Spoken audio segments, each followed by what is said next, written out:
Hello everybody, my name is Benjamin Tuttle, and let's get this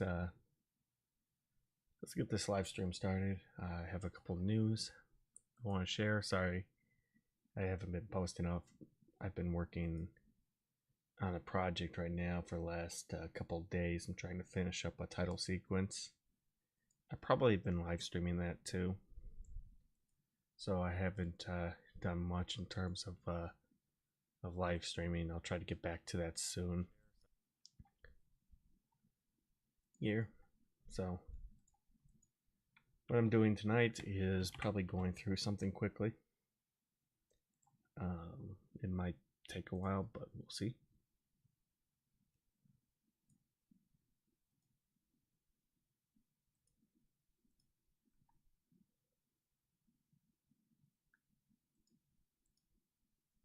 Okay. One moment here.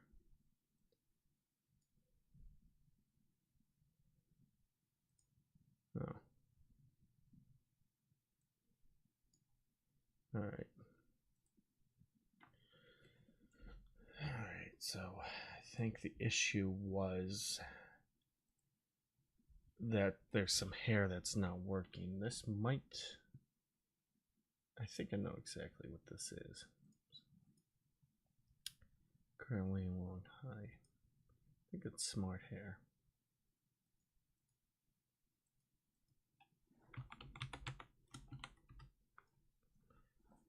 Yep, smart hair. So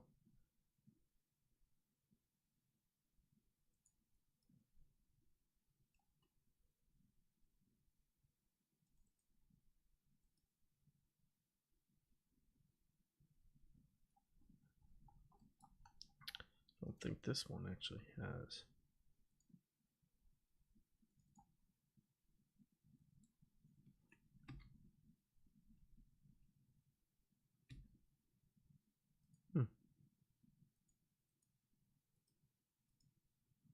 We'll have to see if this one actually has the ability to do soft cloth in Unreal Engine.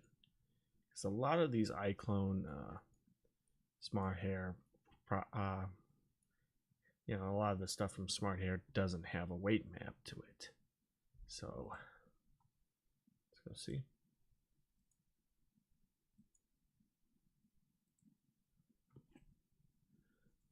Actually, let me go send to iclone first before we do anything. Let's make that the first step. Let's do 2048. Now let's just bring this character in here.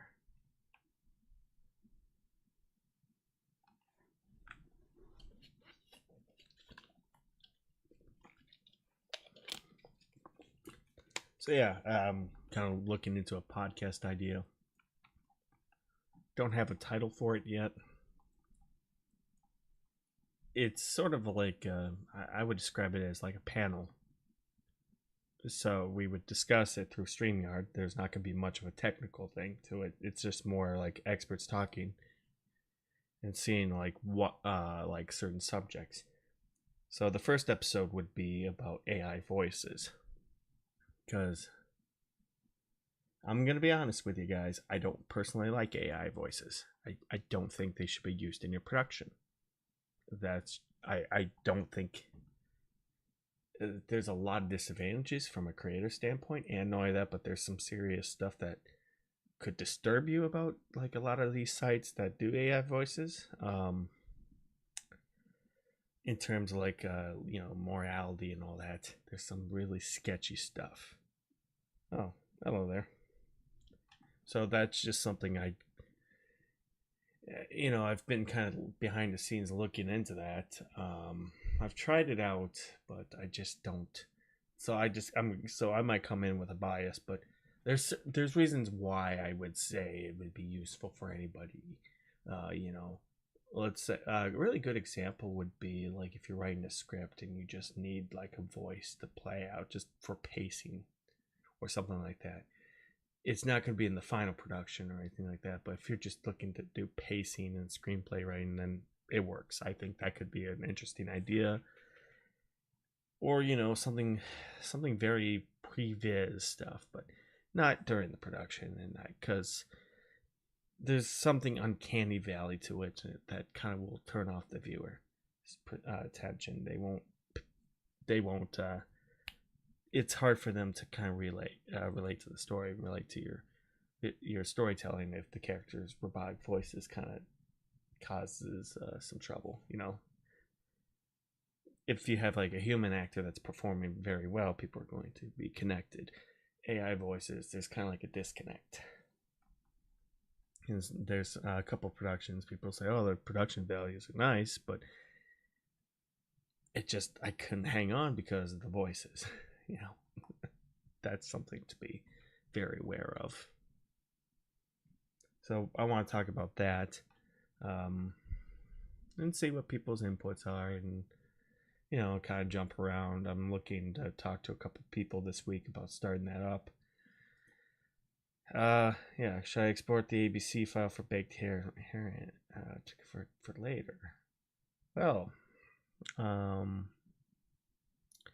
you don't really need to do ABC like Olympic and Unreal because it's a little crazy. You could actually export it as an ABC file, but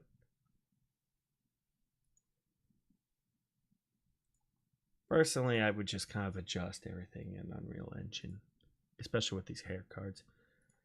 Just work on your settings here. Let's just bring those here.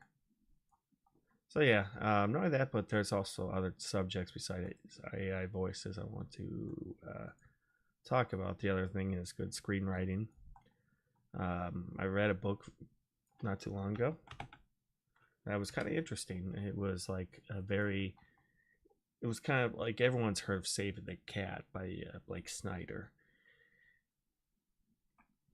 I kind of found a book or an audiobook on Audible. I'm thinking about buying the book for notes.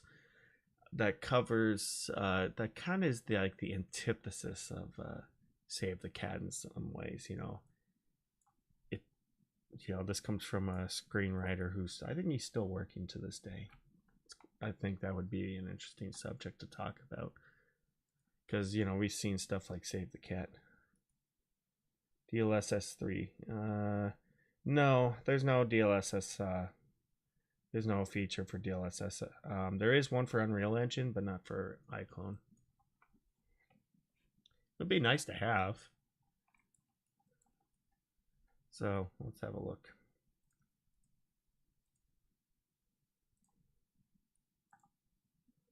Okay. So I'm going to go here to hair.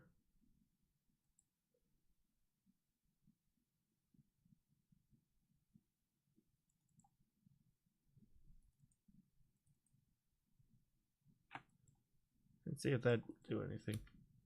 Okay, so there is going to be some soft cloth here. All right, so that's a very promising sign. So I'm going to just get her some clothes first. Before I do anything.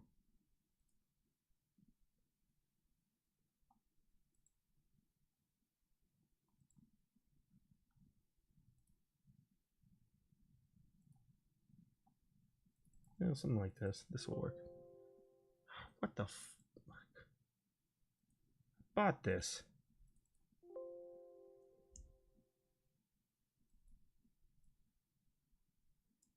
You mothers. Whatever.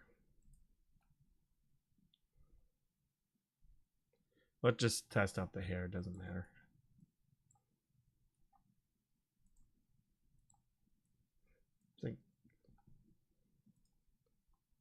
Because I want to look into that issue later. Let's do actor group. Yeah, just here. No problem at all.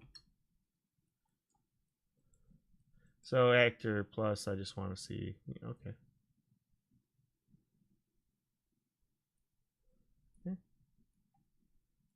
Very good. Okay. So there we go.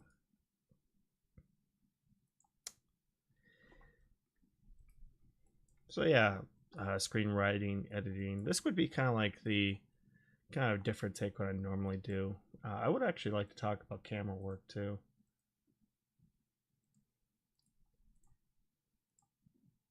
You have Daz 3D workflow? No, I don't personally like Daz. Um, like there's some times where I built a like I did get like have Daz on my computer at one point, and there's some outfits, but the one thing that really frustrates me about Daz is that there's like 10 different material. Like I think there's a really good let me tell you a good story why I don't like Daz. Working with Daz. So I was helping somebody bring in a character, and they had an issue with the holster with a holster. So just think like a gun for a holster for a gun. It should be a pretty simple setup. You know, maybe you'll have like maybe one or two materials. And then, but I found out that the damn thing has 11 materials and at least 250,000. Can we bake all digital human shaders in FBX and using this PBR material? I'm not sure exactly. But yeah, 250,000 or whatever it was. It was way too high poly and it was way too complicated for a freaking holster. And that's kind of like the epitome of my Daz experience. I I got so freaking pissed. I think I was like live streaming it too, so people got to see me rant about that for at least a couple of hours. Why, like, this is the stupidest thing ever. But I'm not sure. Well, what it is, like, you can actually export, but I just don't know if you can actually bake the. I don't know if it's gonna work on characters. It's gonna work for like icon characters, but I wouldn't use it as like have everything. You know, you're gonna run into some issues, I think. All right, so let's see. If anything, it's worth just experimenting and see if you can get something out of it. But I don't know if it's going to work.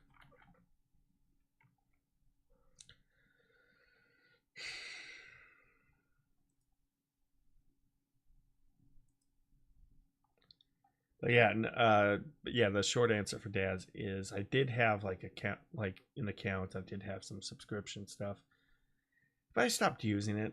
I just think it's the more you look into Daz stuff, the more you dissect it, the more like it's not optimized very nicely.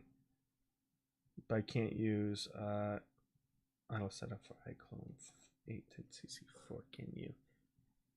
Yeah, well, I'll tell you what. Let me go install that. I think I'm using 5. Let's actually see. Yeah, let me go make a project file and try to bring something in. After we get this character done. So is she installed? Yep, she is installed. Good. Okay, so let's go and get this character here for let's do control rig.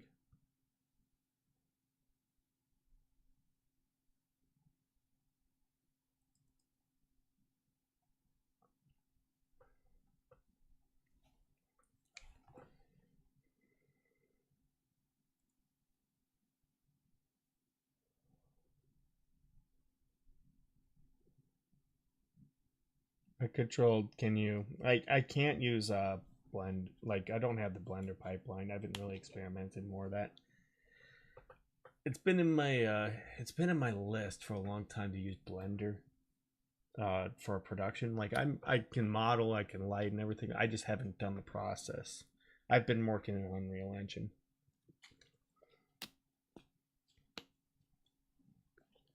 Yeah, you may have to talk to a guy named Victor Soup Day who created it. I think he'll give you some advice, but I think he's the person behind it, but I'm not sure.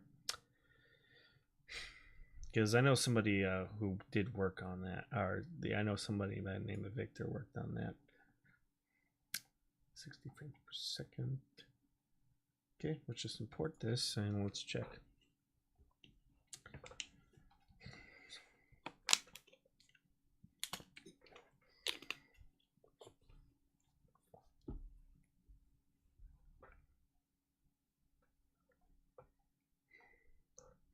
Are you just doing cinematics, or what do you want to do? What's your goal? What's your overall goal? That's what I'm going to ask you.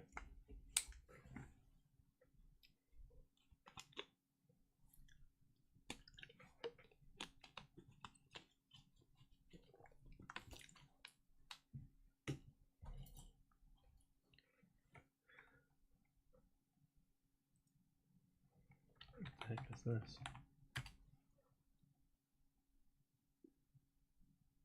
Ah, okay.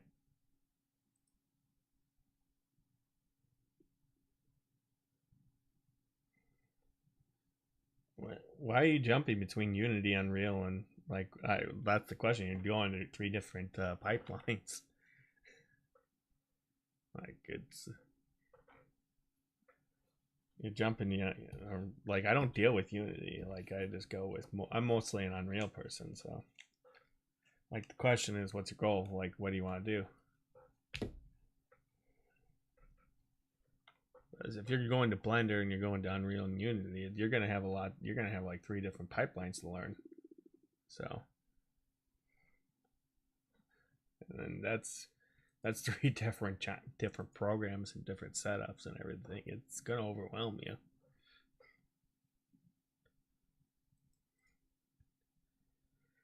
I just wonder if you want to make cinematics, you want to make movies, are you looking to make a game, that kind of thing. Because I want to give a chance to Unity. Okay.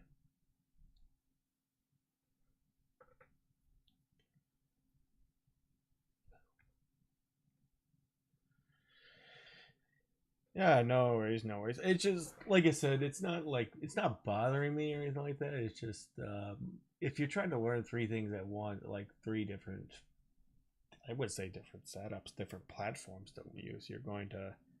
I think it might be pretty overwhelming, you know. So the goal, I would say, is say if you're just wanting to work in cinematics, I would say, okay, here's Unreal Engine. Let's see what we can learn from it. If you want to stay in iclone, you can. You know, build something in iclone, do a little thing, and then, oh, it's 10:30. 10:30 at night. Okay, so this I'm seeing a very promising sign here. To activate the cloth paint. I knew it. Okay, I knew it.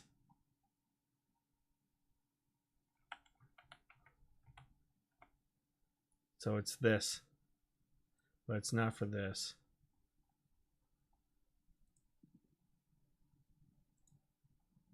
So where is it?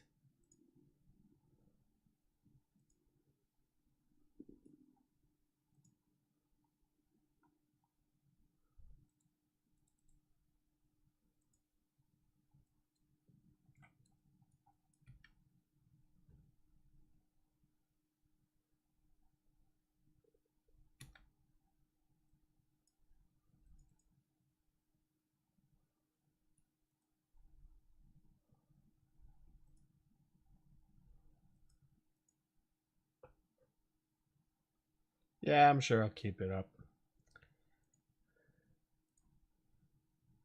So it's doing this, but not this. Interesting. I wonder. With this, can I activate the cloth paint?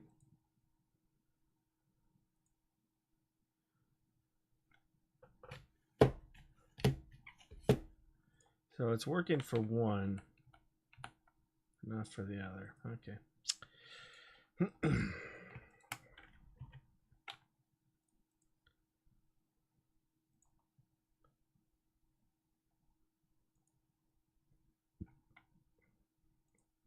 Okay.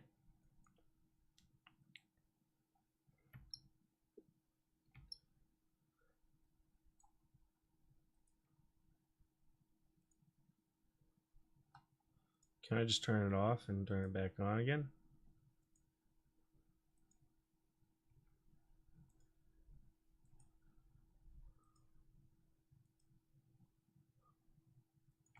Oh, maybe.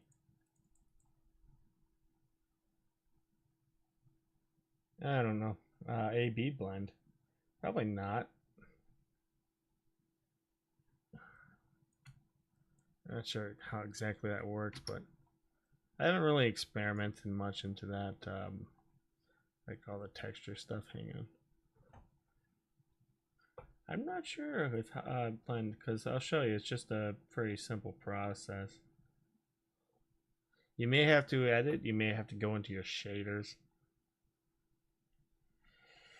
Let's see. Come on, you. Come on. Let's do test B.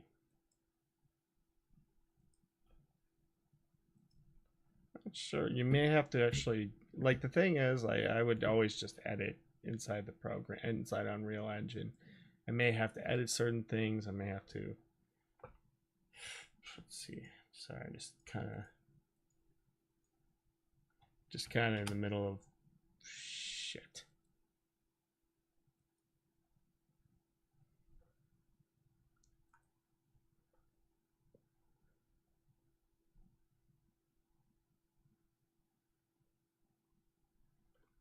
You may have to bake your textures before you bake. You have to bake your textures before you send it. It won't, like, if it's not baked, it's probably not going to work. Even then, there's some people who have issues. I'm jumping between. There's a project I'm working on in 5.3, and there's another one in 5.4.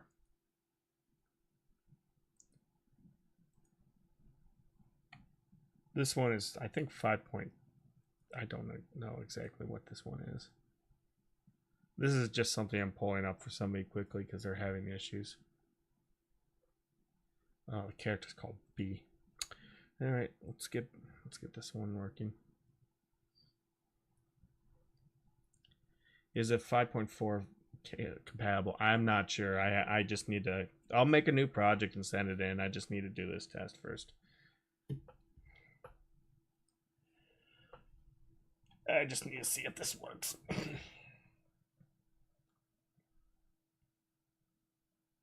Because I need to. I have to check on something quickly. I think iClone is screwing with me on something.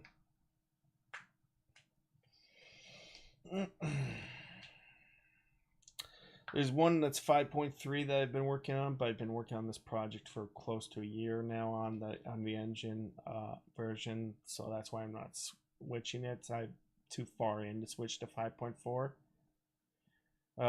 I'm on 5.3. Yeah, I'm on 5.3 with one project. Project with Skygirl was on 5.4.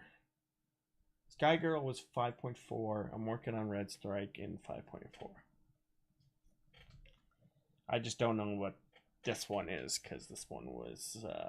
I think this one was 5.4 because I was working on the control rig with it. By the way, oh shoot, somebody was asking about certain things. There was a blueprint I have to look into. Oh yeah, I'll have to install it. I'm just kind of working on this thing first. I'm just taking things one at a time.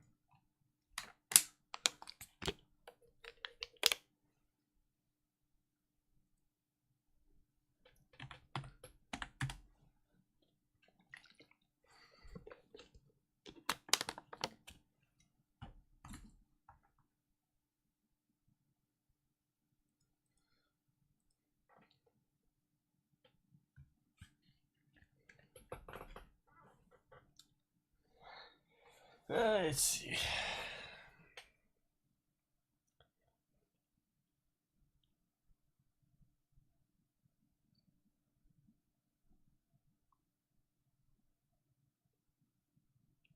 Sorry, this thing's taking a little longer than expected.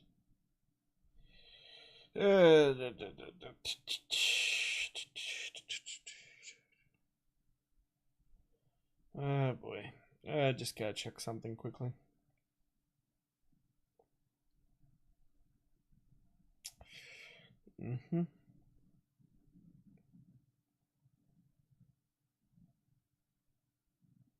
All right. Did you make a UFE Endgame before? No, I mostly make I'm in cinematics.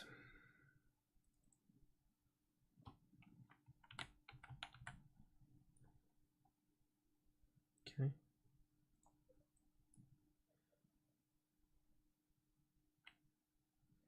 Can we use CC4 and iclone in UFE? Probably not. As long, I mean, if you can get like a skeleton, but you're gonna have to get like licenses for that though. You're gonna have you have to talk to Reillusion staff about a license.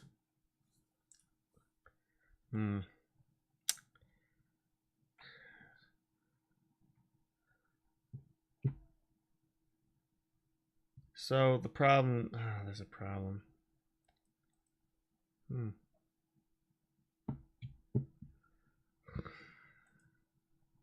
So it's working for, I think, this one, this guy here.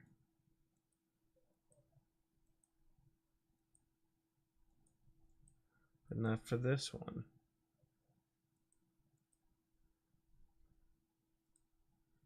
Could I at least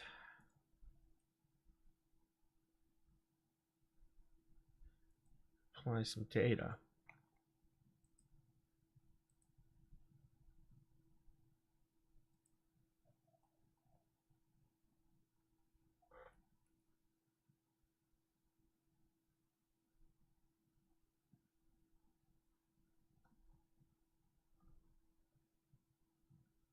All right, so let's see.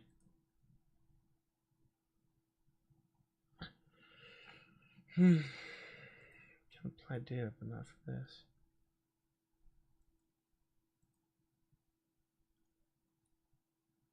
Weird. So something's going on here. I can't.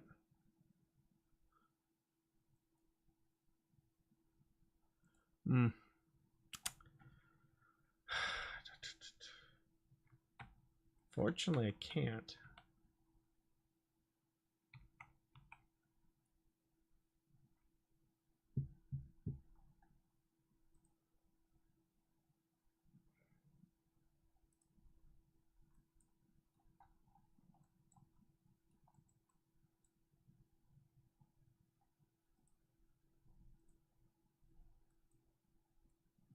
Yes, for certain sections.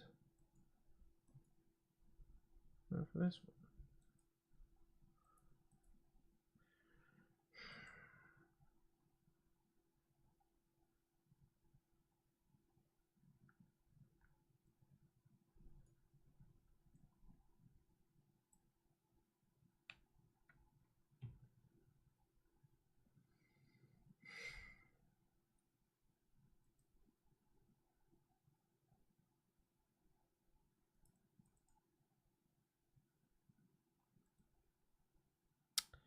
This one might be a no-go.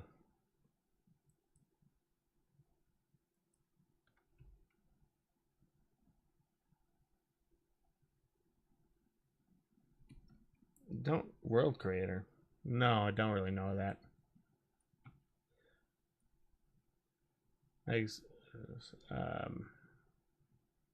No.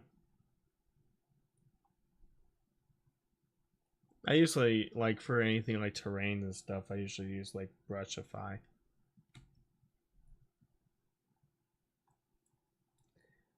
You can use like programs like Brushify for terrain building.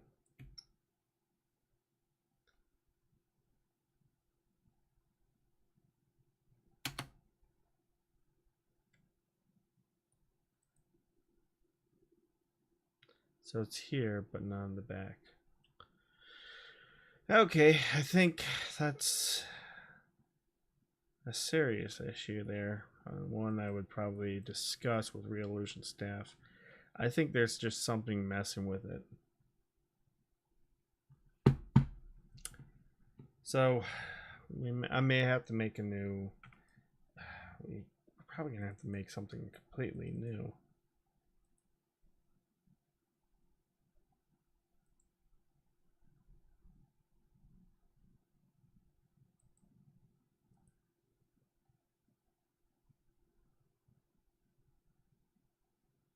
That's the way I see it.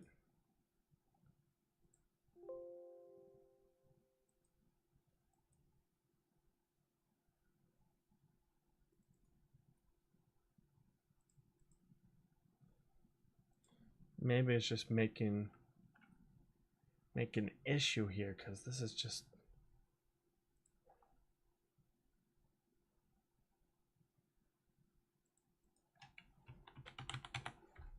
But yeah, for terrain, just use like something like Brushify.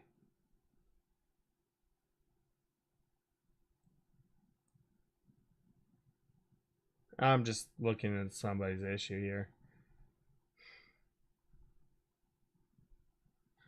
I'm just gonna make it in Photoshop quickly. I'm sure it'll be there. It's just.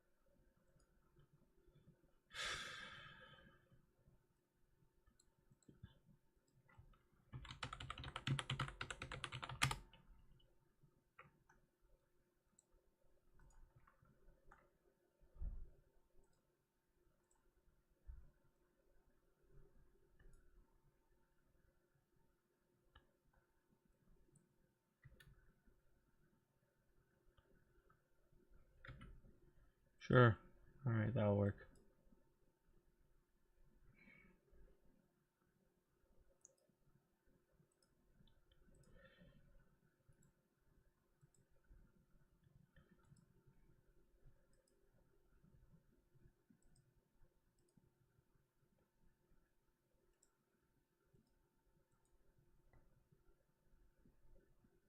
No, no, I didn't do any of that. I barely touched popcorn. Like I barely like. I've used some. Like if I'm, let's say this, I don't need to use popcorn effects for like Unreal Visual Effects or something like that. You can use Niagara. I've made stuff in Niagara before, but God, it's been so long since I've used it.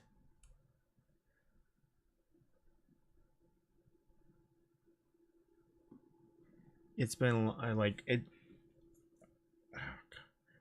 Yeah, it's so yeah, popcorn. Nope, I'm not gonna be able to help somebody. Niagara, yes, I've used that, but not for popcorn. Popcorn's been like one of those. I haven't used it. Like I said, keep in mind I'm a cinematics person, so.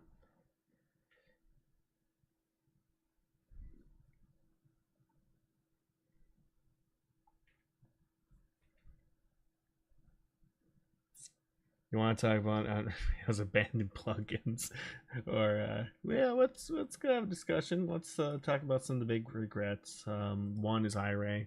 I think iRay is not. iRay is a really good one. Me and one person were trying to make a project, which actually turned out to be Skygirl in the end. And we were going back and forth between iRay and we were going to Blender and everything, and it just didn't work out. So I decided, all right, well, let's just use Unreal Engine, and multiple attempts later, I finally got something. It took a long time to do, but eventually got it. But yeah, I would say iRay is up there as one of my big regrets. To have, especially when you have real-time ray tracing, like you have Omniverse and all that. A couple other things, like when it comes to like stuff I use, it's not so much. Let's say this: what I use is for plugins. I don't, or mainly these three. You have your auto setup, the Unreal Live link I use to send back and forth, which is pretty useful. I don't do the recording. Everyone knows that I don't do that. I don't like to record. Did you take your Yeah, I got everything. I got everything before. And then Motion Live is pretty useful. I have Rococo and I have the iPhone, which I use. I do use these things, so yeah. As for as for like stuff that I don't think it works. For me, the ones I don't use are these three. I don't Since I work with Unreal Engine, I don't use Omniverse. iRay to me was a giant waste of money, and the Popcorn had some stuff when I worked in iClone, but not so much anymore. It's just kind of meh. Was with anything iClone, like, if you're willing to spend a lot of money on something, just think about it. Just take. I think too many people get suckered in by marketing.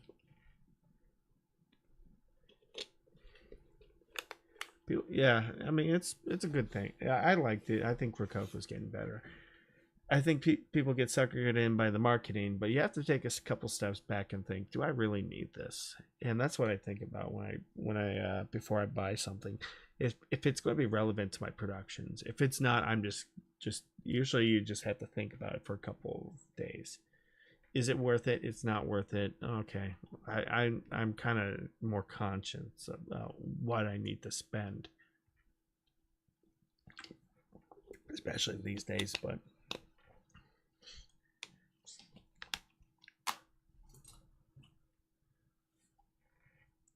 yeah, I got the Rococo suit for our job, and it paid itself off, I think.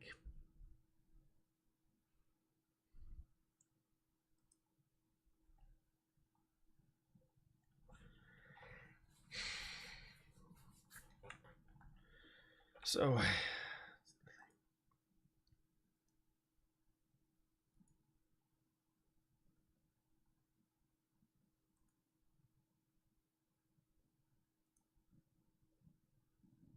yeah, I would say, okay, let's have a look here.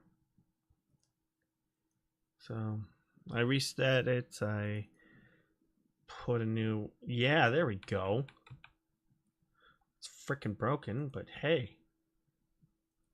Oh, good God. That's a promising sign. Even though this should scare the hell out of you, it's a promising sign. Oh, God dang it.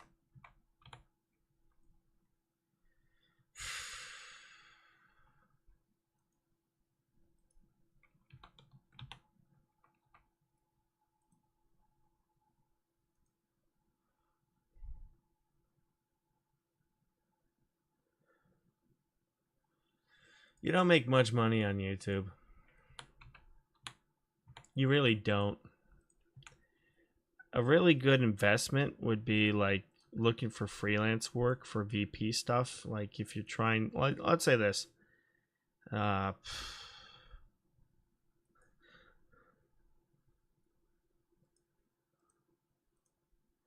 has to be something. Something is screwing with it.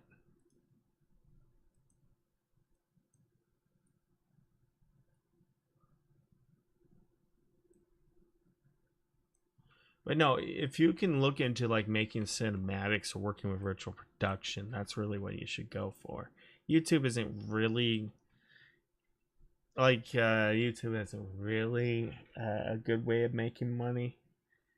I would say I'm not monetized on YouTube. Keep that in mind. I'm not monetized yet. I'm pretty close. Yeah, I don't know what happened there.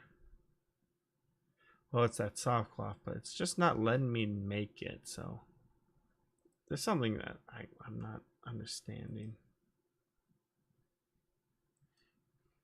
Yeah, I would. Doesn't mean you should abandon Unreal Engine. I say look into it and try to improve your craft, because even though you can't make money in YouTube, you definitely can make. You can make quite a bit of money. Like, I'm not joking. There are jobs that I saw for Unreal cinematic designers that could pay up to $100,000 US a year.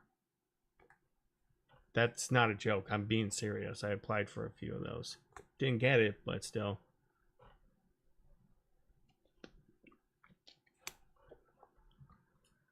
They're, and a lot of it's like, oh, you got to know how to work with a sequencer. There's, you know, some storytelling and all that. Yeah, they're out there. They are out there. Some of them do pay pretty well. If you can work in virtual production. Can I earn good money from YouTube if I was in the United States? Probably not. And probably, I just don't know. I don't know how.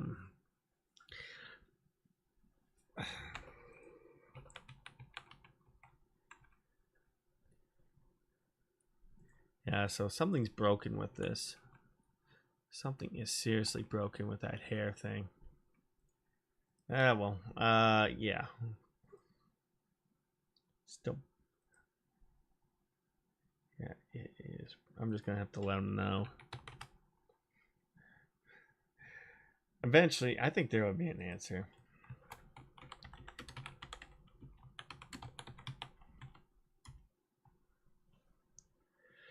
There has to be an answer to it. Someone will come up with something. All right, let's get to yours. Let them down. Just can't get to work for some reason. Nah, I'm pulling the plug on this one. I'll probably come back to it.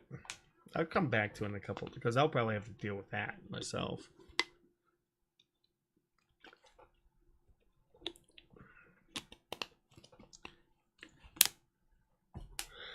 Alright, so let's go see. Let's make a new project.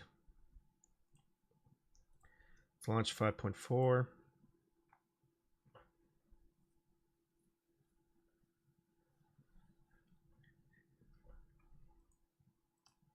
I think there's something wrong with that hair mesh. That's why it's causing a lot of issues. So, yeah, if you're watching this, it's not working. I would just find a different one, different hair. Probably just gonna call this troubleshoot.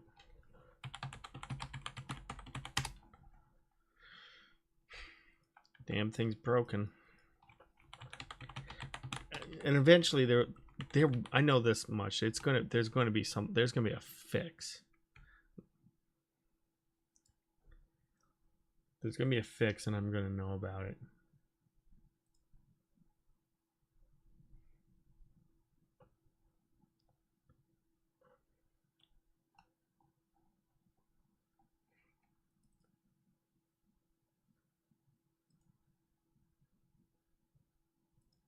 Usually happens when I'm working on something else. Always does. What?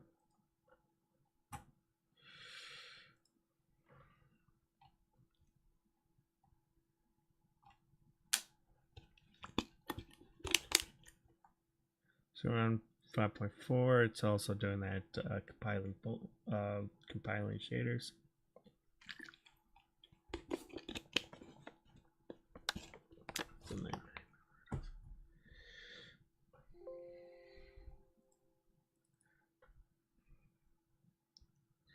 I don't know how much, like, I don't know how much I would make on YouTube for this. I have no idea. I just don't know. Like, what I could do is I could sell courses or something like that. Sell courses, work on merchandise. That would probably be, that'd probably be a good way of making money for me. I was looking into expanding Skygirl, but to pay for casting and pay for all that stuff, I would have to raise funds, crowdsource, and all that.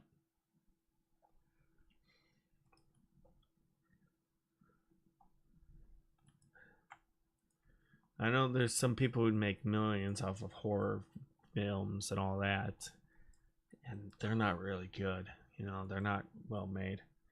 Yeah, go ahead. It's down below. It's kind of quiet right now, but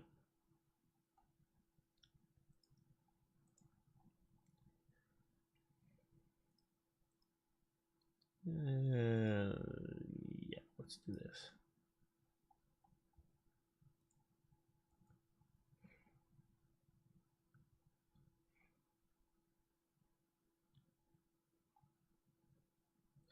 Sure, let's do one of these bows.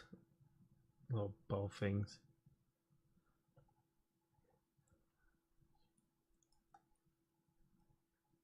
You can tell I'm someone who is great with fashion, especially hair.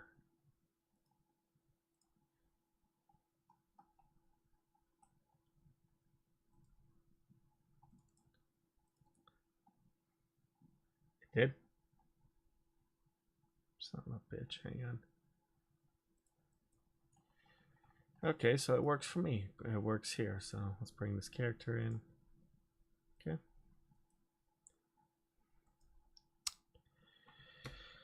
Still compiling shaders. Alright, good. Let's just send her. For starters, I'm just going to remove this there, because that's just extra polys.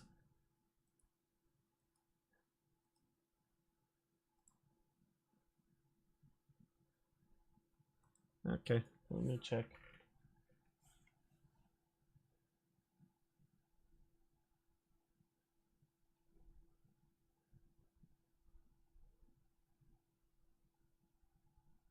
Yep, there you are. Yeah.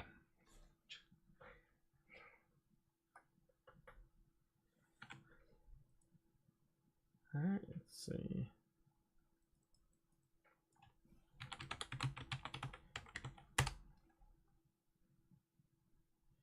No, I don't really, I'm not the greatest fashion person, so that's one of those programs if you ask me to like make a dress for someone, I'm like, I don't know how to do that. Like I could design a building, I could do all that, but when it comes to like designing like how to make good looking clothes and everything and fashion, I'm not the person to ask. I'm somebody who always dresses up in flannel and wears like all these like these trucker hats.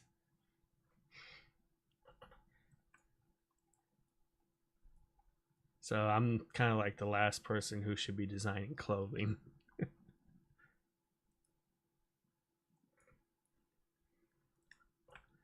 So to me, like Marvelous Designer would not be the best investment for me.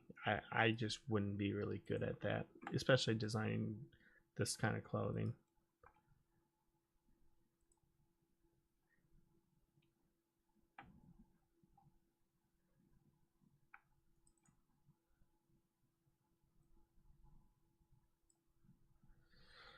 Alright, so I just use it from the Reallusion Marketplace or something. Eventually, like, if I like had money to pay someone to design clothes for me, I would do that, but someone who knows a hell of a lot better, you know, about fashion than I do, than style. Like, I know my place. I know, like, I'm not the person who should be making that.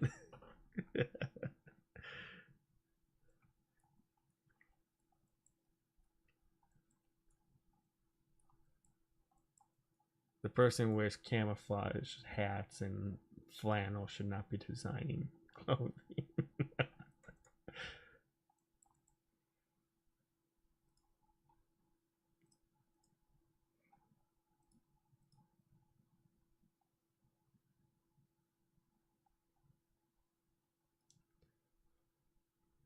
you have any publication? Yeah, I actually did for a long time. Like I used to make props. They're somewhere in the marketplace. Yeah, that one. Like I would. Let me go see if I can find mine. I used to. Like, it was a long time ago.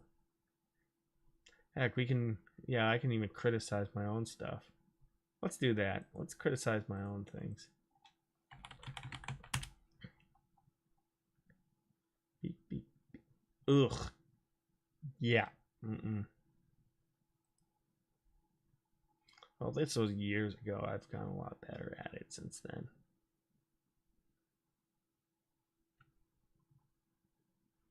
Yeah, I actually did make something. I did make like a dress at one point. So yeah, it's like a very basic dress for like iclone 3 or 4.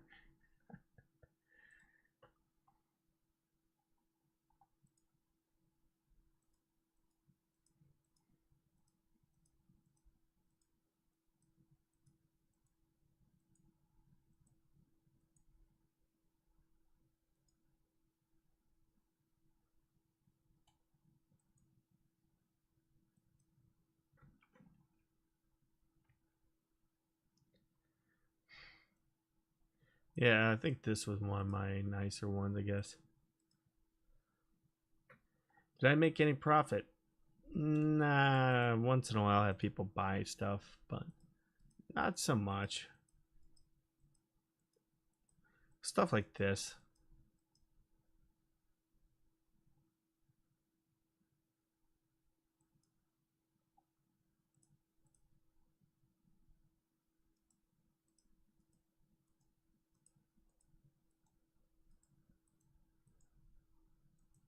This was years ago, so I mostly just make my own things for my own projects. Like if I need to build a set or something, I'll build one. I don't really like a lot of my work would be in cinematics. I'm actually looking into like teaching people how to work with the Unreal Engine. I'm actually looking into opening courses for that. Are you still compiling shaders? You okie dokie.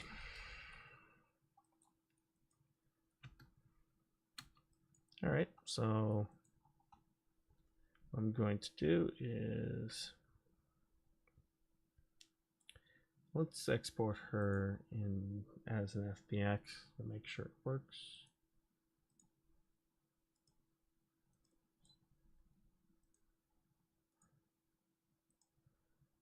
Let's do delete. Let's not actually do that there.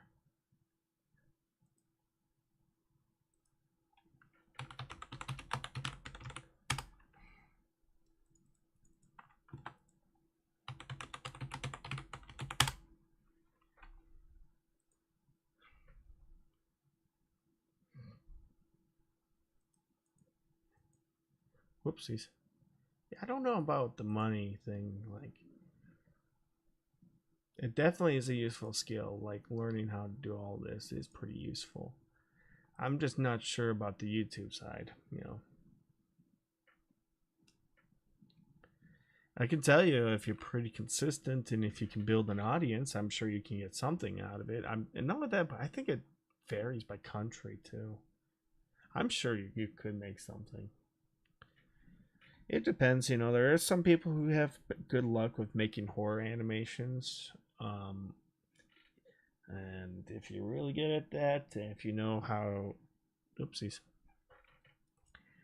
if you know how to do that pretty well, you should be in a pretty good place. I think I'm not sure how much money you're gonna make out of it because, like I said, a lot of it is merchandising. I think.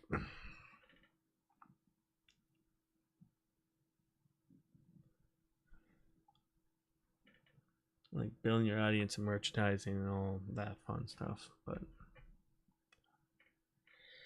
it's a lot of work. Even this channel is a lot of work.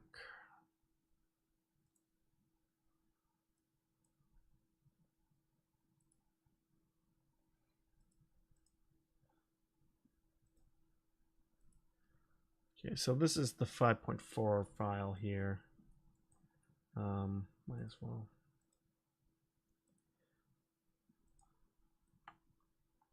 This is the newest version here. See if it works. So we're going to plug this in, make sure it works completely. 1 point. Actually, did they update it? I'm sure they. No, it should be fine.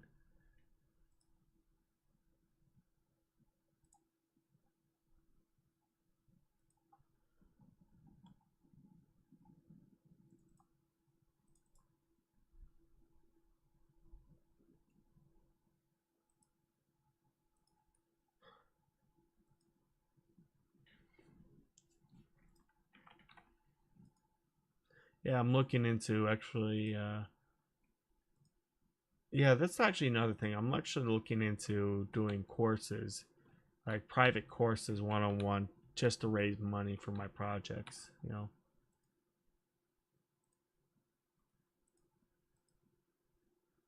All right, let's exit out of that and try again.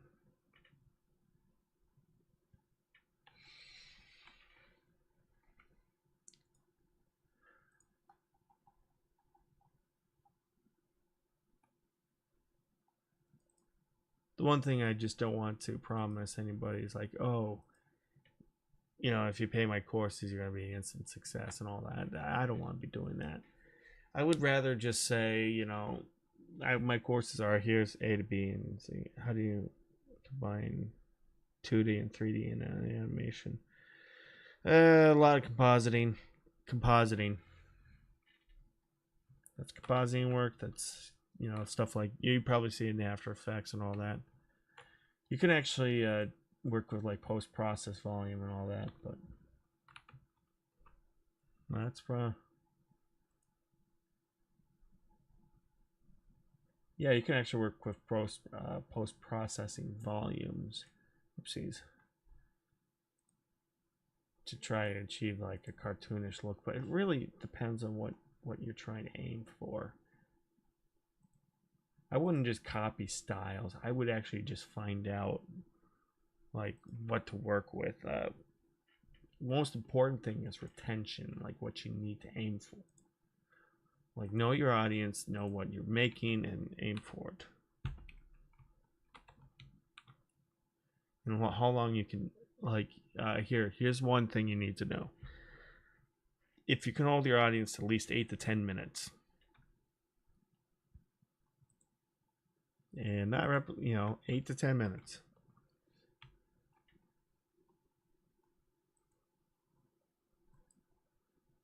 That way you can actually have like what mid-roll ads and all that crap. All right, let's bring in our character, see if she works.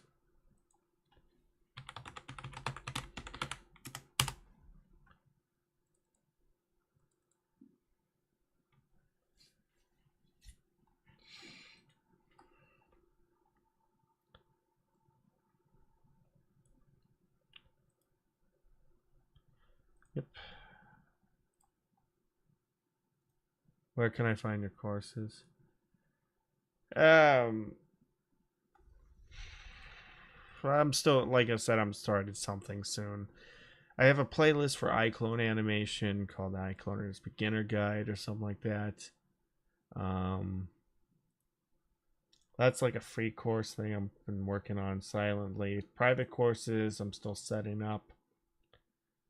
I don't have a cost estimate or anything like that, but there is one thing though. This is something I've been. Oh crap!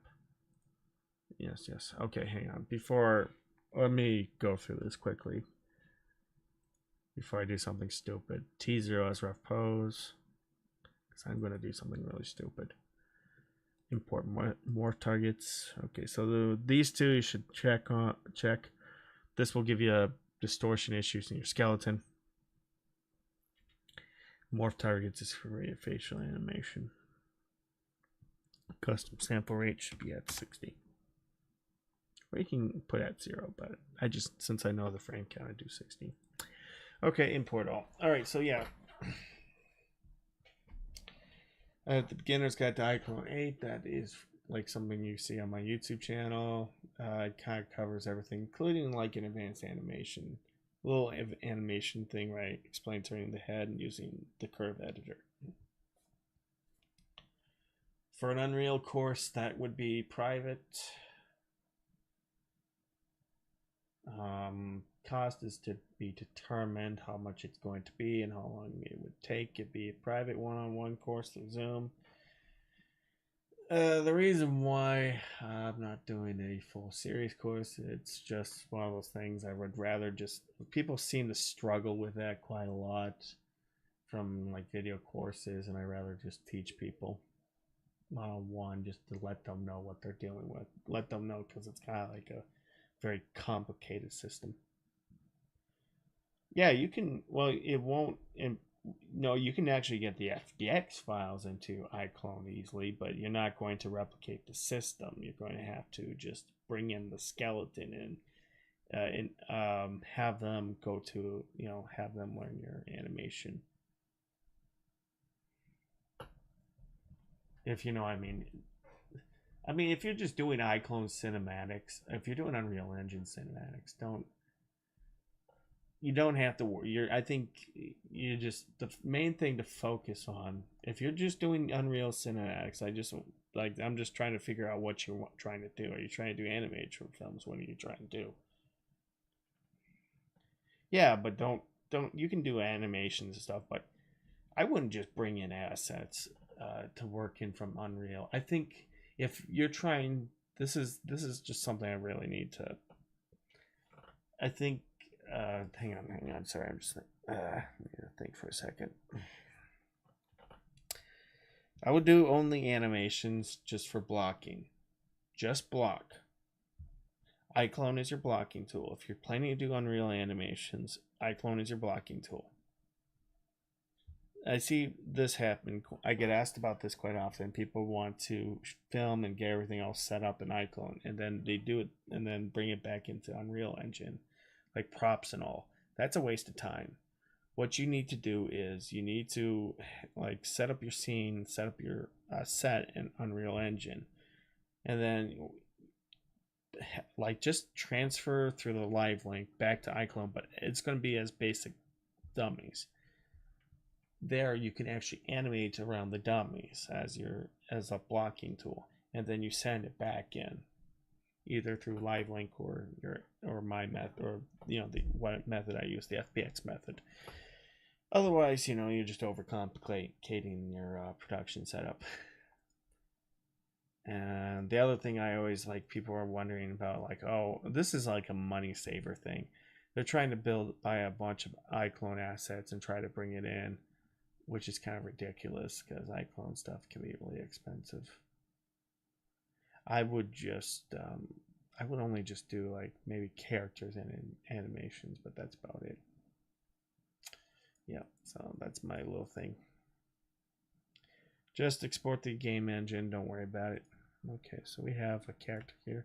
Yeah, it looks like this works just perfectly fine. This is, oh, what the, oh, because I duplicated it. Delete it. Okay, yeah, this is just working just fine. Now I'm on 5.4.4, so it should be perfectly fine. So let's just make a set. Level.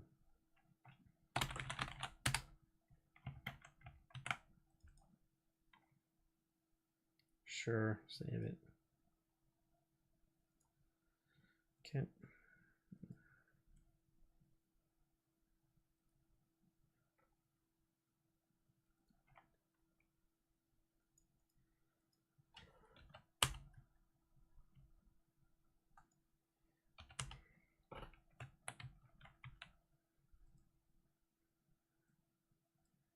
Now that's the goal. What are you trying to do? What are you trying? What story are you telling? That's the question.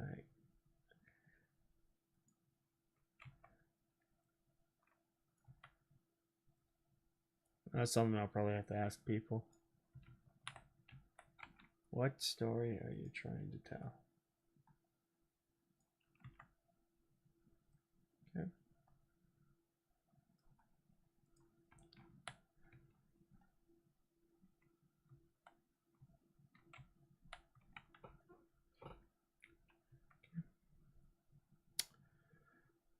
Mm-hmm.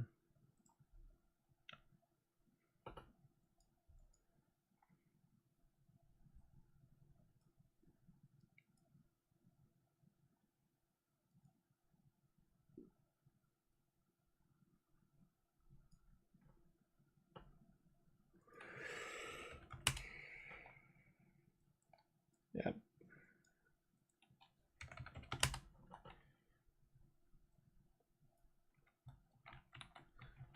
Yeah, I don't see any issues. I don't see anything that causes any serious concerns.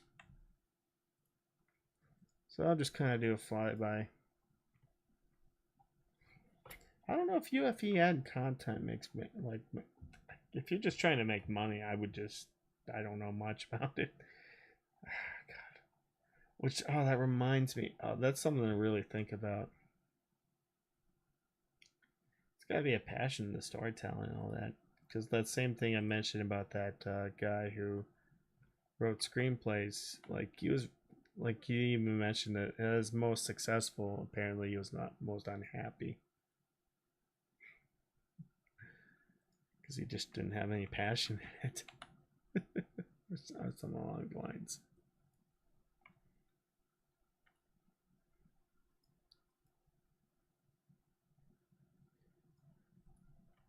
Just gotta find the vision. Gotta find something that hooks people into it. Up.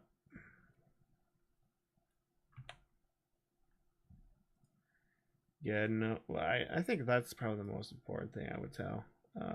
You gotta. Okay. Yeah, I mean that's you gotta know what your vision is. You gotta know what what do you want to do? What's the goal for the project or whatever? We have an issue. Okie dokie.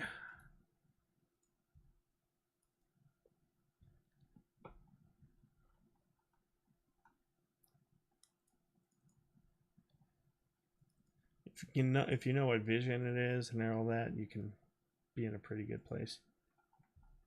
You know what you aim for, but if you just don't know and you're just throwing a whole bunch of stuff, and I don't know if it's gonna work.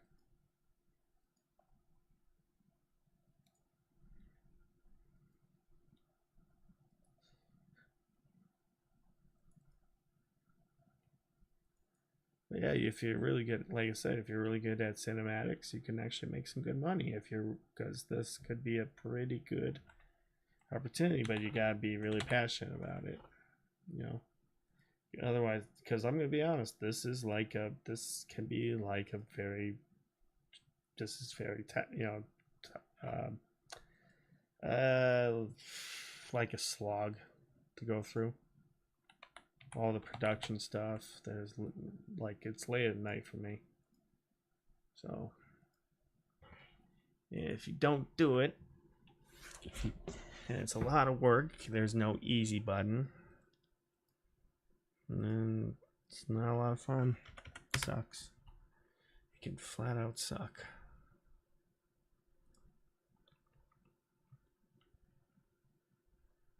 It can really flat out suck. YouTube is a pain in the ass sometimes. Because there's a lot of things that can go wrong, you know. Yeah, it can be. Like, there's numbers, there's algorithm, and all that shit. Kind of a pain in the ass. Anyway.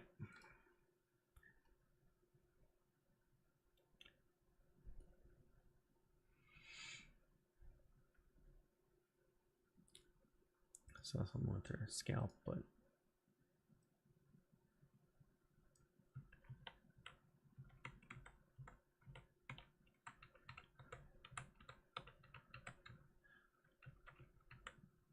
to answer your question, yes, it works. Works just fine.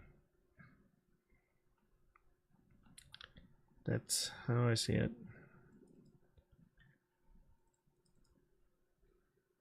Yeah, like I said, there's just got to be passion for it. There's got to be some passion, some insanity, and a drive to work every day. Otherwise, you know, it's just not going to work out very well.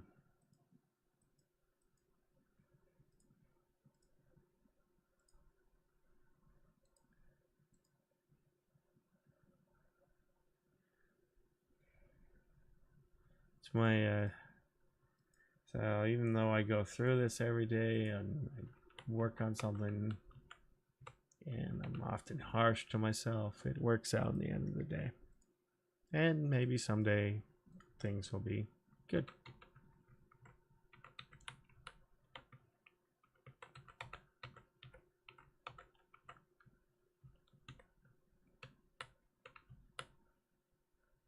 So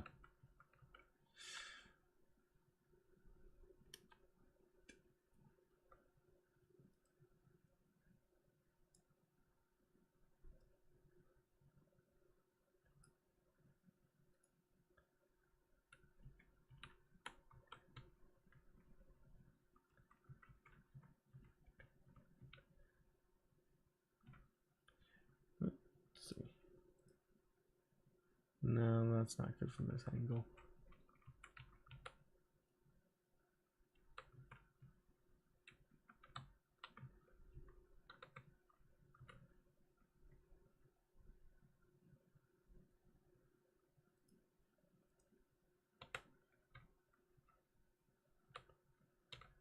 Just want to film something like that. There we go.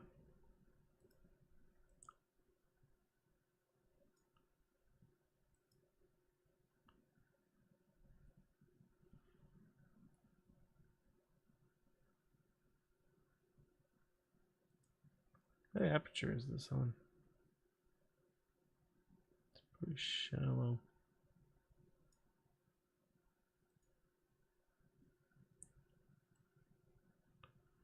Let's make this like a 4.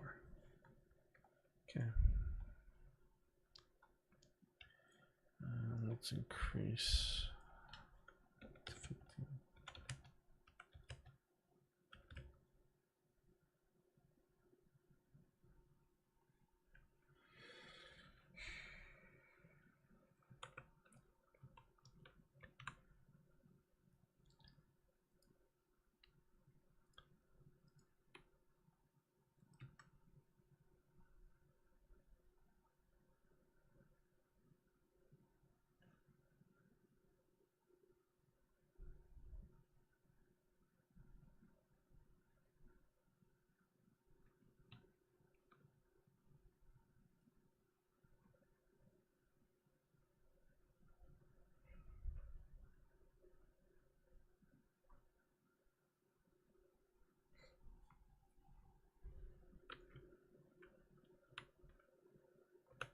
Right angle, right lens.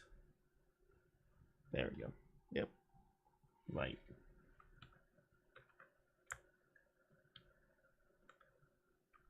That's how. Yeah, if you know how to light, you know how to set the angle. Something about lighted just right. That's how you keep people's attention.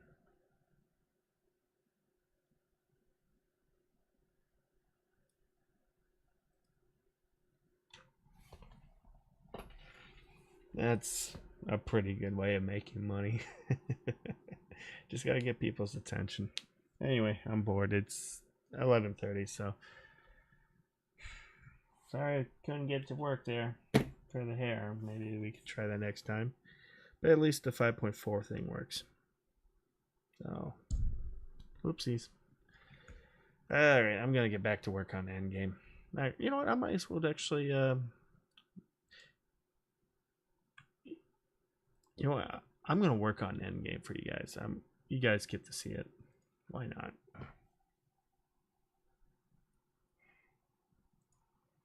I'll work on it for like a half an hour and then I'll stop.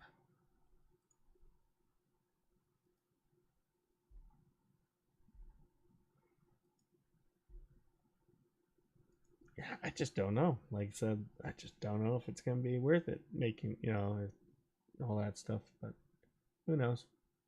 Who knows?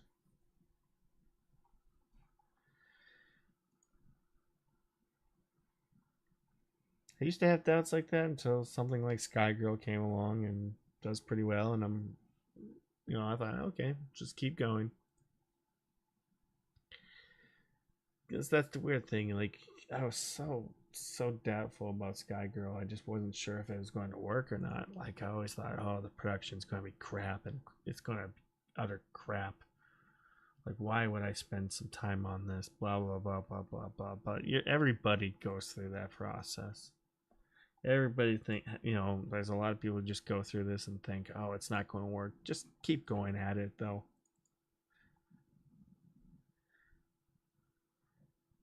Keep going at it. You just got to have some passion to it. Keep going. If you want to make money out of it, yeah, have that be the aim. Find out what people like, build off of it, build your audience, and try to sell.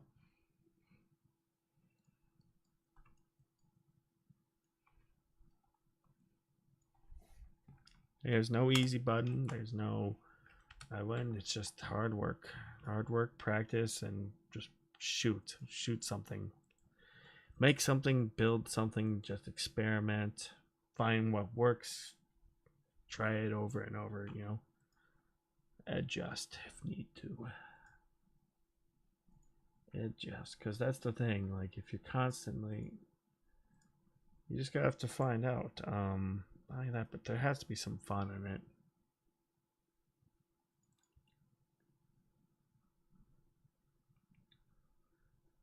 Is there a climb down?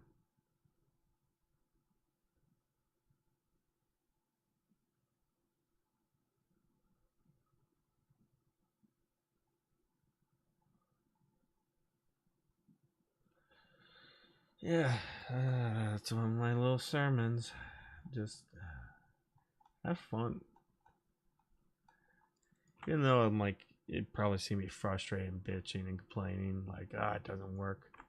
Blah, blah, blah, blah, blah. It always just kind of works out in the end. Can I have them drop down? Can you just keep running or something?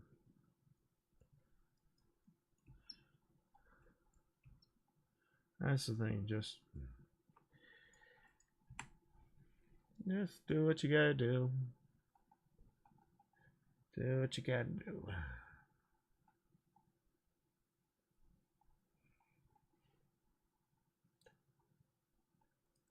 I feel I can land.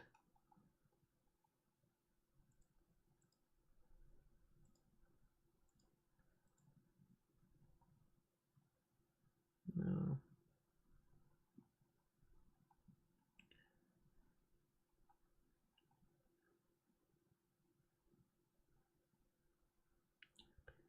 Just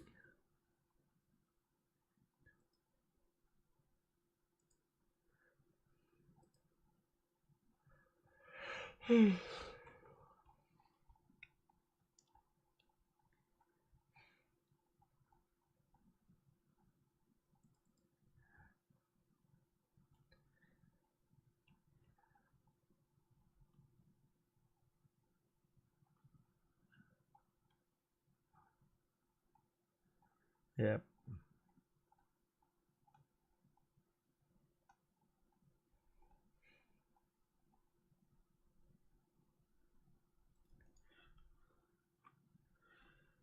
Yeah, it's just the thing. You just gotta enjoy what you're doing.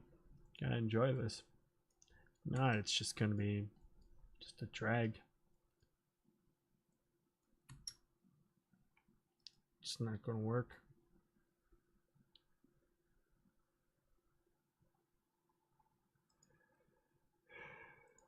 Yeah, at what point?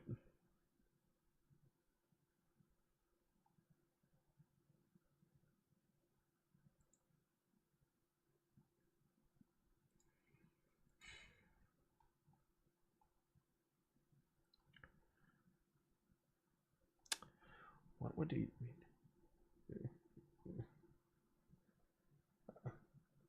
How do you get the Skygirl animations? Oh, easy. Um,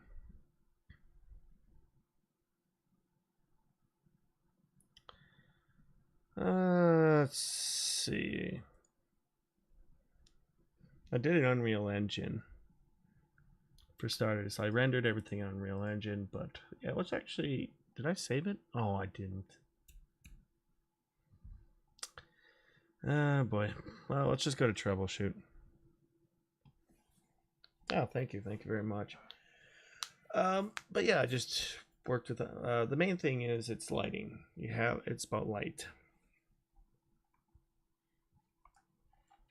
Because you can make a character look really good or really, really, really bad if your lighting doesn't. And you'll see it. Even you see in my productions.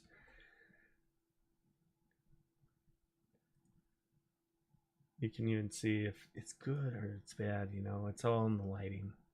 It's all in the light.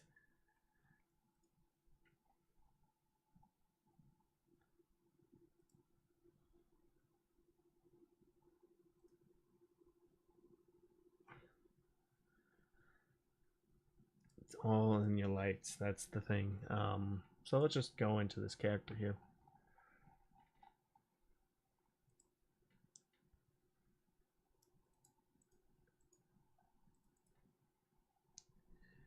you have to do anything with textures? Was it all lighting? There's some adjustments you have to do in your textures, like I was going through it. But to be honest with you guys, I didn't do a whole lot with textures. The only thing I did was like fix, you'll even see this with shallow depth of field characters. Like you'll see something stick out in the eyes and it's in your eye occlusion map. They solved this issue in 5.3, but now it just creeped up to 5.4. So you go to skeletal mesh component, just search eye occlusion. Here, click on that. Go through here, and then what you need to do is you click here. You just go look up DOF before. Everything has to be before DOF. So if you see anything stick out, it's in translucency, the path before DOF. But a character like this, you know, let's just go through here. It's in your light. It's always in your lighting.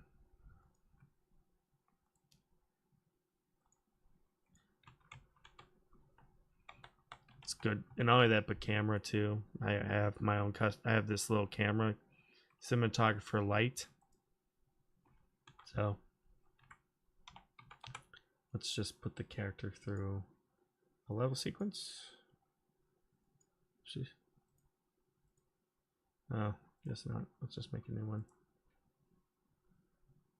Yeah, mostly it's just in your lighting.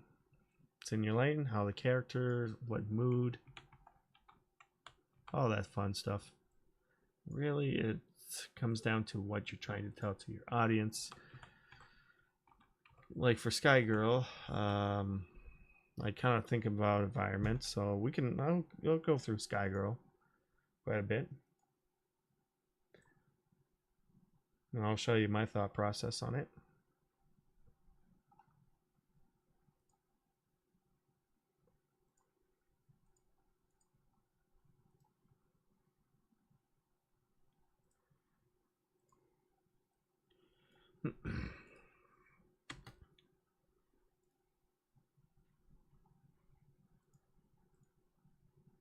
So let's go through here.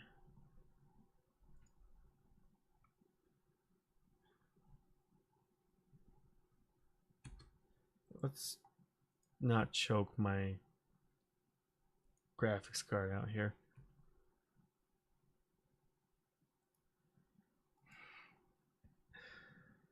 All right.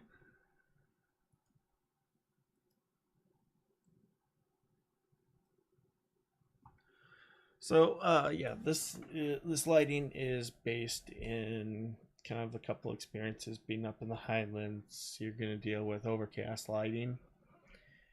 So I kind of dealt with slight blues, slight overcast blues, greens, kind of washed out color. Some color grading was done in Premiere, but the lighting I would set up as here. So let's say one thing is color temperature. So you see me use a lot of tungsten. You can even tell like what kind of difference this makes. Yeah, let's actually get the character in focus for a second.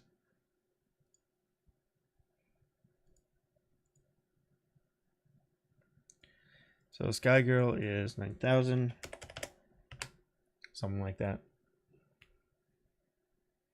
So I kind of play around with the lighting, add a little touch of blues. One of the most important lights in Unreal Engine that's for cinematics that people don't like to discuss very much. I know William does talk about it, and he actually had a really good point. He says it's your rectangular lights. I've seen it brought up a couple of times before. William pretty much highlights it. Rectangular lighting is kind of like he said it best. It's box lighting. It's your box light. So this is pretty much my most used light. I can control lighting here. But there's a couple things you always tell people to think about when you're lighting the character, how to make them look good. And the one major thing is known as a catch light here. So if we change it here, let's actually change it to the aperture to at least a 4. There we go. And you can also go down here to lens, exposure. Let's just change it to 2. And you could just play around with it. It comes with practice. So you see the little things around her eyes, that kind of adds life to the character. Filming smart side and dumb side lighting. So let's say if the camera is here, and we'll just return the rectangular lighting to, let's do at least a 3250. Let's just do a tungsten.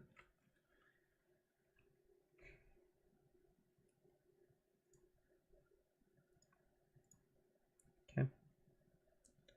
And let's stop highlighting this, and I'll show you. So a simple lighting setup I would do would be basically, I do something called, depends on your storytelling, what you really want to tell. Now somebody who is working on influencer, you want like influencer like lighting, you want to like a high key lighting setup. So you don't want too much shadows. For something pretty dramatic, you want shadows. So obviously we have a key light here. A key light shining in her face.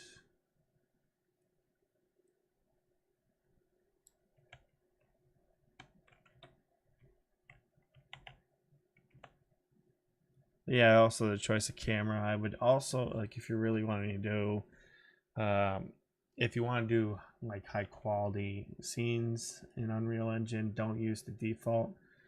Go with this.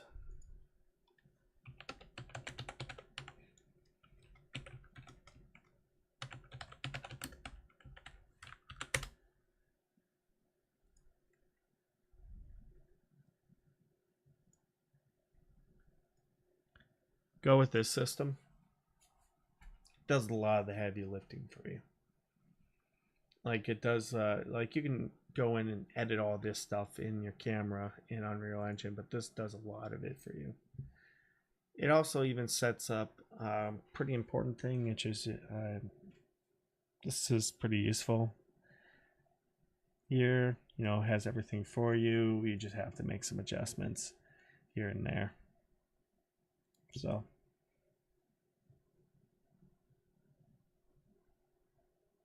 but yeah, mostly it's just lighting and camera. Knowing where to put the lights. If you really want a pretty dramatic scene, you just work with it and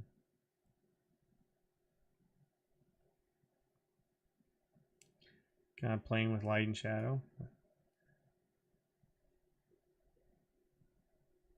Oh yeah, let me put the link in for you.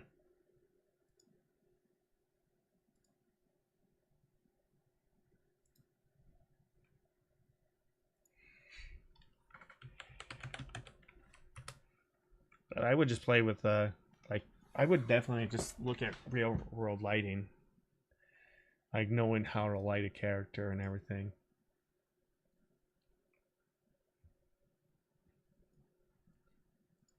I'm not gonna lie to you. It's like, oh, okay, no worries. I got it here. Okay. One time, someone had MetaHuman, and they were just doing renders with it. And the problem was like their lighting was just flat 2D. There's no facial expression. So, and they just kept posting it.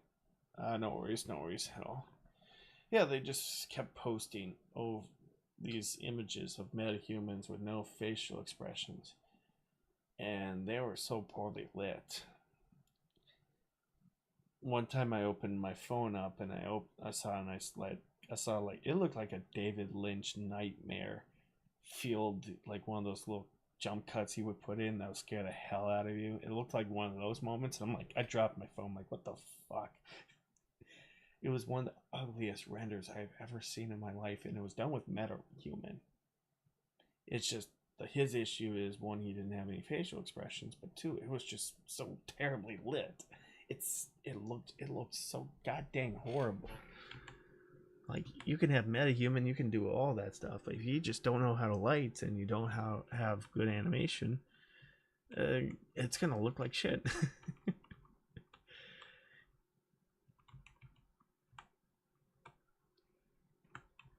Like, this is from like Digital Souls, so this animation, or one of the default iclone motions, so it's not nothing too special, but just taking the time to light and just seeing that, just like going by real world examples, the lighting system isn't too complicated. It's just one rectangular light, one key light, and then just one key light to work with.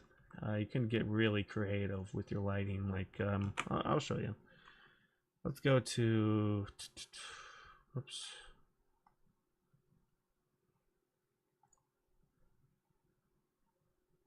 Yeah, let's go through, see if I can find it.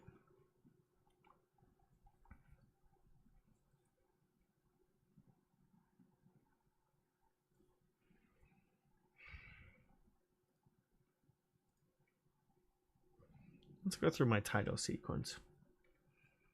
I promised I would finish it by the weekend, but nah. I only have 2 things to work on. Actually, 3 shots.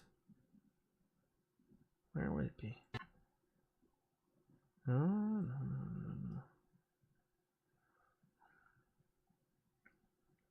I think it's this one. Yep.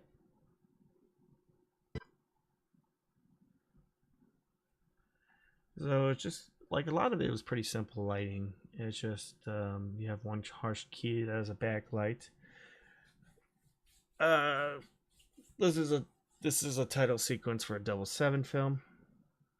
Should I redo the lights in UE? Yeah, always just don't even bring in the lights in from iClone. Just bring in the animation as is and then light everything. Do your whole production design in Unreal Engine. The iClone thing is just a blocking tool. Have that mentality. So yeah, there's just one key light. Just wanted to show, basically just outline the character. So there's a harsh key light coming from the back here.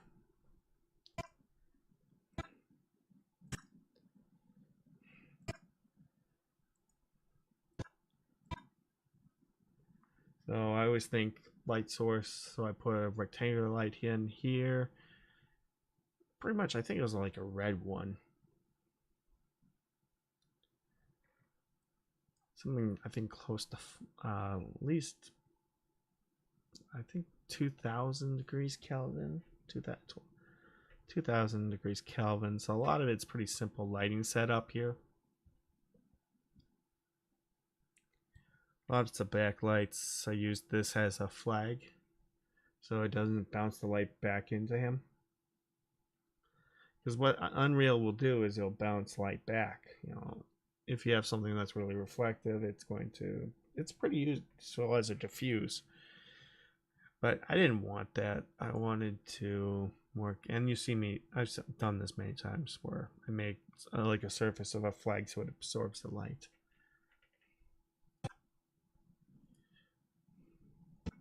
So that's kind of like my, I wonder if I should release this title sequence when I'm done with it.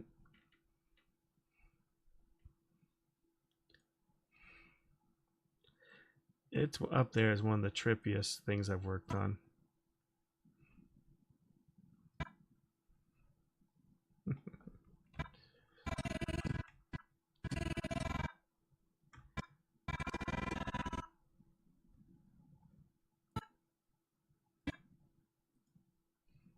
I don't know.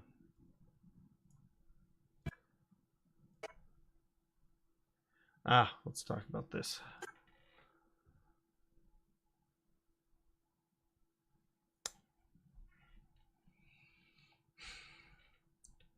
So key light here. I think I had a fill light here. I had a fill light. So one key, one fill, and then you have like the sunset here.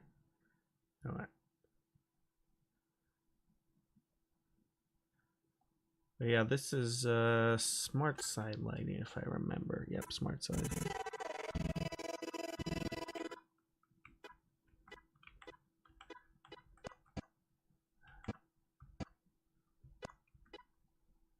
Yeah, a lot of it's pretty simple. I just follow. I mean, if you really want to know, uh, most of my lighting, sorry to say I didn't have Skygirl because I was showing you my lighting process. Skygirl would be just one harsh light, like basically a 3-point lighting system here. The bomb for Skygirl, I think that's something I can discuss with you.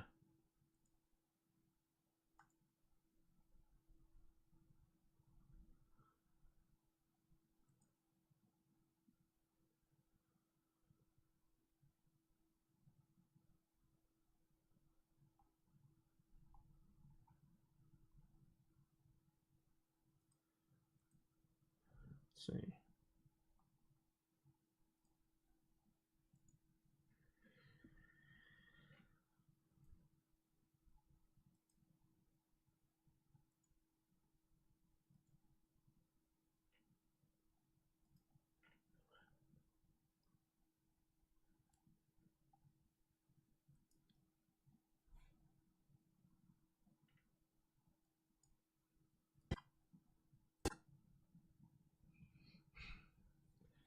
Oh, that's kind of trippy.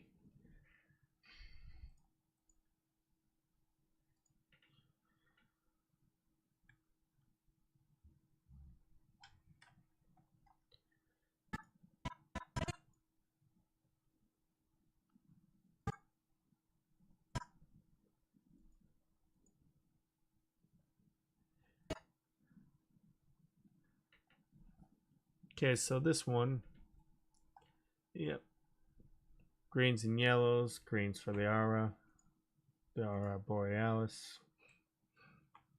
Happened it, occurring in Iceland at this time of night at this time of year, whatever that quote from, whatever. Yeah. But I think this was Lumen plus also the aurora too. So that's something here. A lot of it comes down to one color and knowing what to work with. I think if you really want good looking animations, it's I would recommend like looking at a site, like looking at some of the best Hollywood. I mean, Hollywood does like some really good Hollywood, like some Hollywood work. I would avoid like stuff like Marvel because it's very cookie cutter. You know, just haven't really seen much from Marvel that I can remember in terms of good cinematography.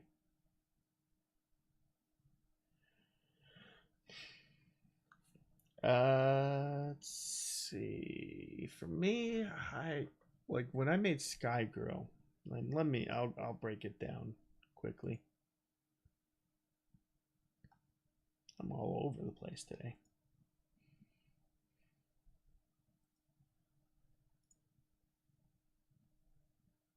All right, let's go see here. Yeah, let's go get Skygirl. Yeah, so that's her rectangular light here. Just one key light. So I had a pretty strong key light here from both sides. So the visual effects here.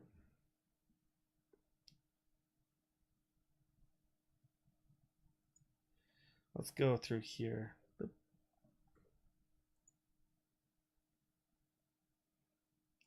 So this here would be, this was like an aura effect that I had to apply for characters. You can apply it in your animations under, so if you edit animation, you can actually take some of these. It can take an aura effect. I don't exactly remember what it's called, but for stuff like this, I actually did make this. The sparkling stuff actually came from, this one I made myself.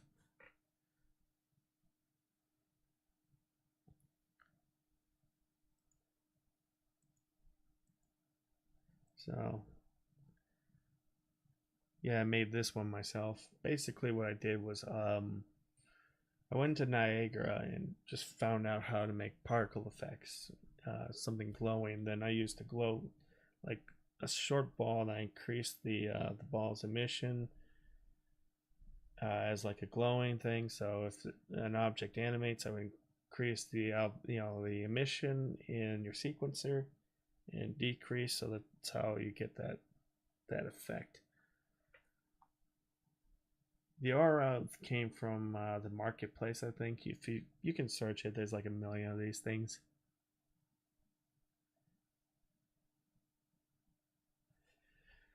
But let's discuss a couple of visual effects. So the apple was a so I applied a visual like an emission map over the apple's material. I changed it to red, so I would change the value. So I created a parameter of the apple to like 0, and then I would change it in the Unreal Engine, like in the sequencer.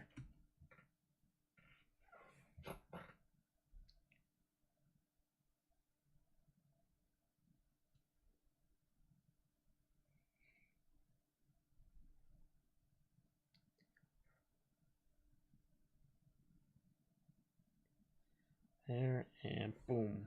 Okay. So yeah, this is, I believe, an aura effect here. This aura.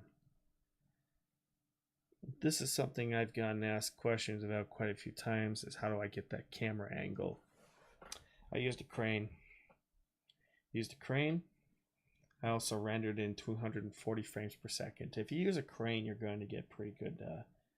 You're going to get really good animations out of it. I think people keyframe a lot of. I think that's a major complaint I've seen from even some VP pros. They keyframe a lot of the turning, like a lot of stuff, and it feels like really jerky. Like it's so jerky and out of place. People kind of forget that there's cranes and rails that you can work with. So I used the crane and rail system, and it took me like 45 minutes to set up. I was talking to somebody on Discord while I was working on it at the same time. He was watching me do it because I was like, oh, I got this idea for an angle here. I thought this would be really interesting, which was, this angle here. And I had in my head, and I'm trying to think, okay, I'm probably going to have to use a crane. I'm probably going to use a rail system. I'm going to see if I can get it to work. So I had the rail kind of follow Discordia here because that's the main focus. So the main thing here, so she has like this aura, and I kind of cranked it up quite a bit in intensity. I cranked it up in intensity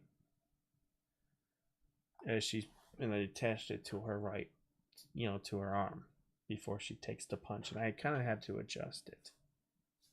Like that, but I think I also applied another visual effect to the arm, and at the same time,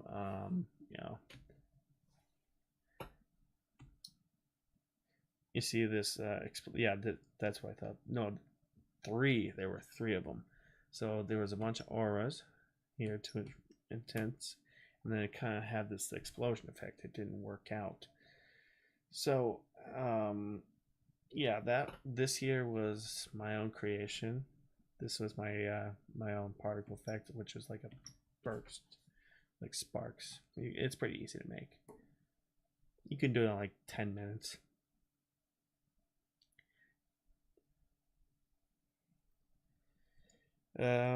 Change the shutter angle to like 90 degrees instead of 180. So because I was playing around with shutter angle too, so I was rendering at 45-25 because I wanted it really sharp.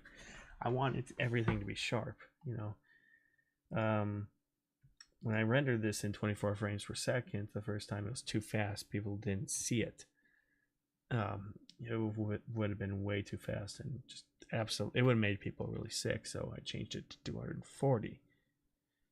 So I changed to 240, and then slowed it down 10 times. That's how I get the slow motion to work.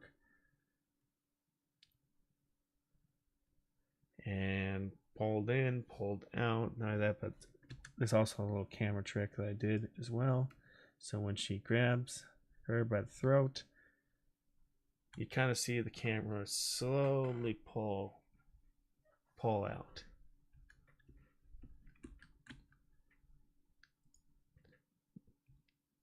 It feels like a spring, like when she, like at the moment when she's trying to wind up the punch, like pulls back, punch, camera pulls back, punches. You get this really quick zoom effect.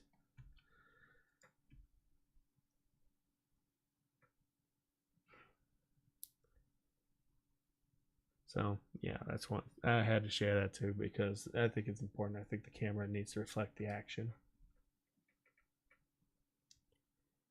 I think people get too carried away with camera angles. They have it swing all over the place. If you're doing something with style, there's got to be a purpose with it.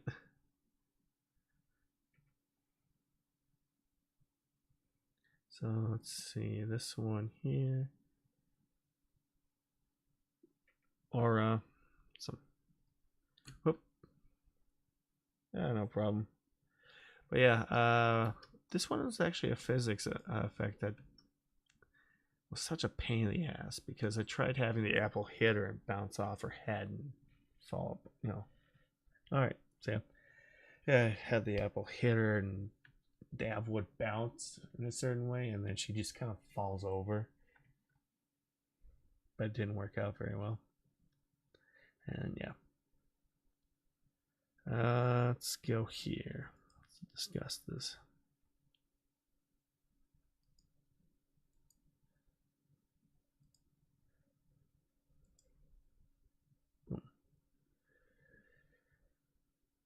So I kept the camera angle at the same place, different location, even down to distance.